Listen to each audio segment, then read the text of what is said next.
Welcome to your daily discussion with Dena. I invite you to join me right here daily. Now, the topic for today is the conversation between Ebony K. Williams and Iyanla Van Zandt. Let's take a review of the conversation that they had. I do want you to speak, Iyanla, to how women need to, position ourselves so that we can be in our divinity, so we can have our crowns right, how we can create and not build. When some of us, quite frankly, feel that the men that are available to us, and I'm talking about across the color spectrum, across the age spectrum, trust me, I've done them all, they are not positioned to protect nor provide because of some of the statistics we just talked about. They're not earning the incomes, they're not having the resources, and some of them are not even showing up in the leadership. Would you date a bus driver? You. Would you date If he owns the bus. If he owns it. If he owns the bus. See, that's the problem.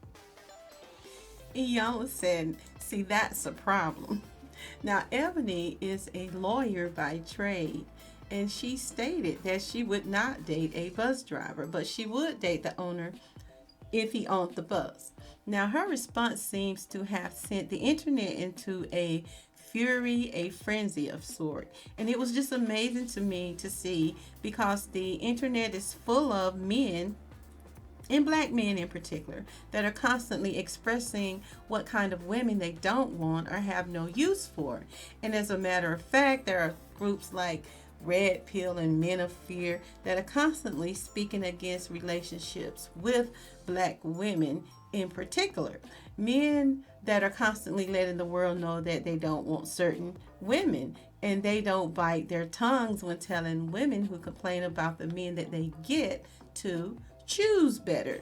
But just because this one black woman in particular said she did not want to date a bus driver, but the owner of the bus, it sends shockwaves throughout the community. And so many black men seem to be offended by her comment. And she never even mentioned race as a factor in her comment, to be honest. But so many black men seem to have taken it as a shot at them personally. But that part I still kind of didn't get fully. And it just leaves one to ponder, is there an unspoken double standard for black men when having a preference versus black women? Now, you can look at this from different angles because, like I said, all I see over social media are black men telling the world, telling us daily why they don't want, or, and this is not all black men, of course, but why they don't want to date black women. But she never said black men in that particular conversation specifically. And how others decided to critique her response made me ask the question, are black women not allowed to have their own standards, their own requirements when it comes to choosing a man or dating a man or finding a mate for herself? And that includes her choice to date or not date a man if he does not meet her standards, whether it's educational and whether it is financial standards that one has set for themselves. Is that wrong?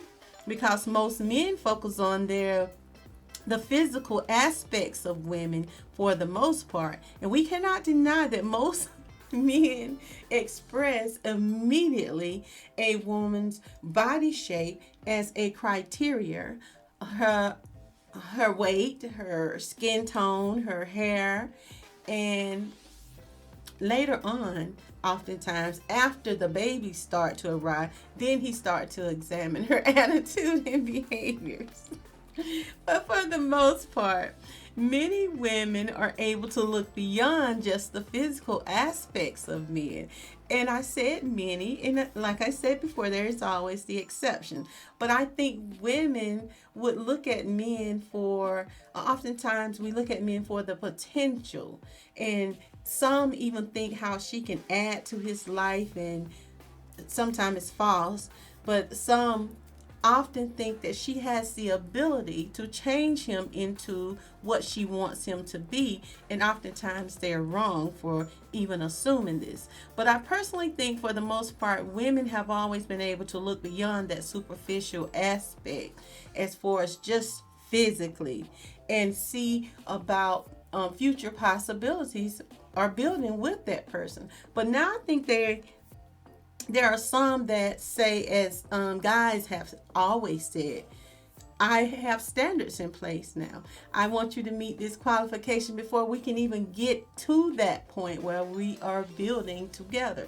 So they are saying, if you want to be with me, if you want to date me, I need you to have or meet these qualifications. So in essence, some women are waking up and they have decided to choose better, quote. Sound familiar, guys? And I am not mad at them for it. But keep in mind, this is simply Miss Williams' opinion. These are her own standards that she has set for herself. And I see nothing at all wrong with it for her. Guys, you can't blame this woman for knowing and accepting her self-worth. It is her personal choice. Now, some of us are so lost in the sauce, we justify her choosing to set these guidelines by saying, because of her earning millions herself in a year, that she is not normal or typical or even average, so she can demand this. And if you look at it that way, that's perfectly okay. But I don't agree with that. She can demand this because she sets the standards for herself. She does not have to be worth $1 million on paper to demand more for herself. It is a myth, and we cannot just simply settle because that is what is expected of us. It is always her choice.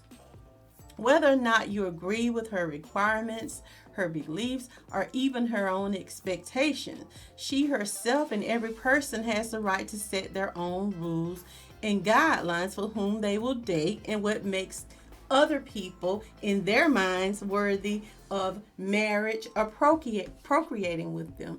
Because quite naturally, we question some of the people choices out here who they are choosing to procreate with now, and it doesn't seem to be something that's scientific for the most part. So to sit down and actually examine yourself and say, this is what I want, this is what I need, and this is how I'm going to go about doing it to get what I am expecting in the future, I see nothing wrong with it. But that is not just something for men to have the ability to do. Women, you do get to choose. You really don't have to settle. Anytime women are heartbroken or left to rear babies alone or given the bad end of the stick, society and men in general tell them what? I mean, what are women told? They're told, choose better. So perhaps this is Miss Ebony's attempt to try and choose better for herself, because I've seen videos where she has expressed what she hasn't, where she made different decisions in her life. So I would like for you to tell me, what do you think about this particular topic of discussion? Do you agree with Ebony Williams' view on this subject? Or do you think that as long as he is a good man, she should give him a chance? What are your thoughts on this? Subscribe and leave your thoughts on this conversation. I'll see you next time on Discussions with Dena. This concludes the daily discussions with Dena. Like, share, subscribe, and leave a comment.